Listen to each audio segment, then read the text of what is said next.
trying to label something that is almost impossible to believe is true.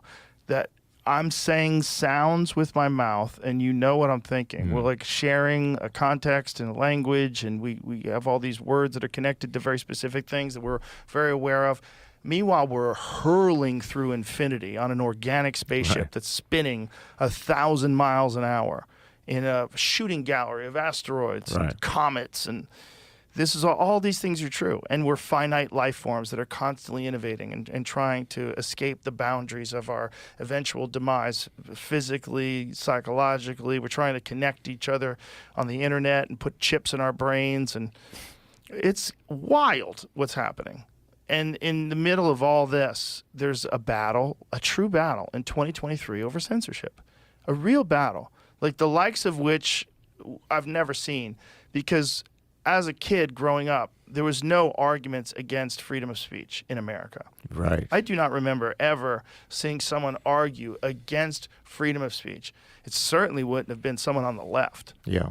So, sorry. No, I'm saying just that alone is, it's a terrifying thing. It's like people are literally crafting the shackles that are going to eventually contain them. And they're doing so greedily and enthusiastically. So can I offer a philosophical explanation for why I think this is happening? Sure.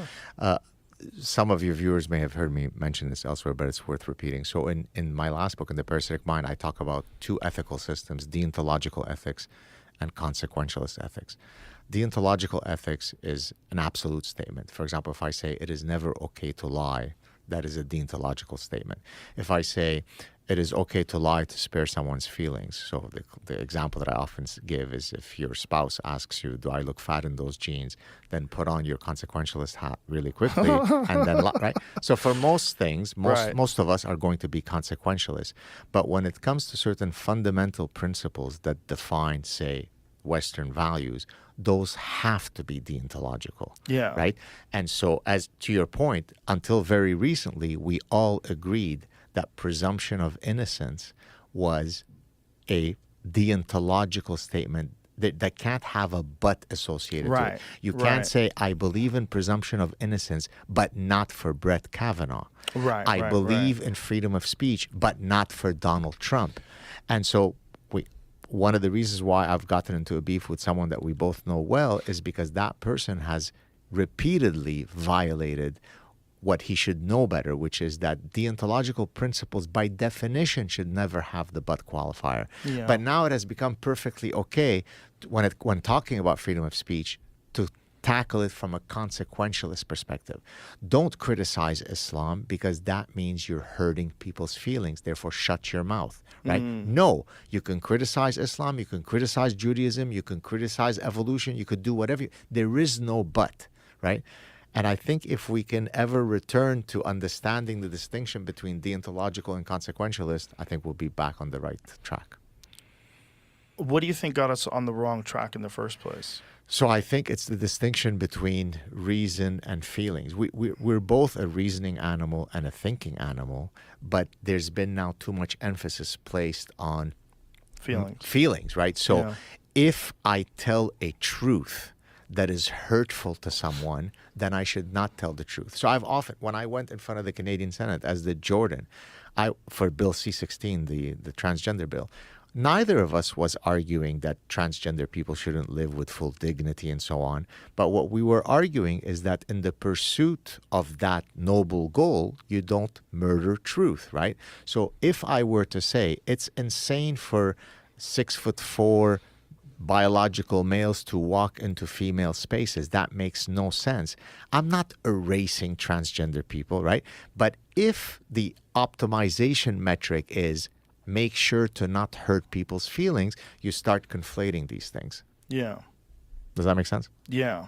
But it's also, there's no way to stop someone from, like, if someone is a legitimate pervert and all they have to do is say they're a woman and now they can go to the women's bathroom, there's no way to stop that. I'm not saying that that's the majority of people. I'm saying there are human beings that are like that. And this does not in any way discount trans people. This just says there's people that will game the system, and there's no safeguards in place. So if you want to protect people from that, I don't know how you would do it other than having some sort of security in each women's bathroom to make sure that no one's creeping on people, which is outside impossible. You cannot have that. Well, and I mean, think about, again, deontological principles. Until 3 minutes ago, 117 billion people had existed. That's roughly the estimate of how many people have ever existed, who fully understood that there were two phenotypes in the human species called male and female, and nobody disagreed as to what that was.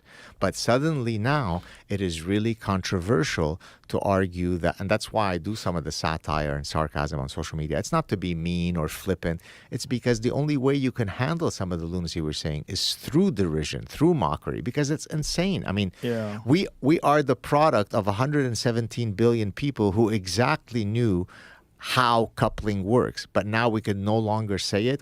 When we refer to Leah Thomas, the 6'4" swimmer, we can't say that that's a male because that's a female because she said so. It's insane. It is insane, and it's wild to watch. It's wild to watch young people just adopt it wholesale. Because if you're a female athlete, it's not good. Well, it's not good.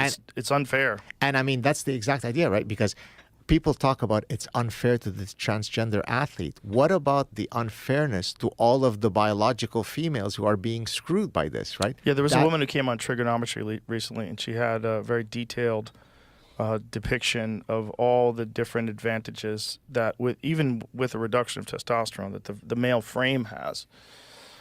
Particularly in developing power-related things, the shape of the hips, the angle from the hips down to the knees. Joe, I've had conversations with physicians. Not that you need a physician to confirm that there's male or female, but how could you be a medical doctor and actually espouse some of the nonsense such as there are no sex differences between men and women? I've had anesthesiologists, I've had gynecologists who argued that transgender medicine recognizes that the antiquated binary is no longer valid. That's insane. How could you be a gynecologist and practice gynecology not knowing that? Maybe you're on ketamine. Maybe just fucking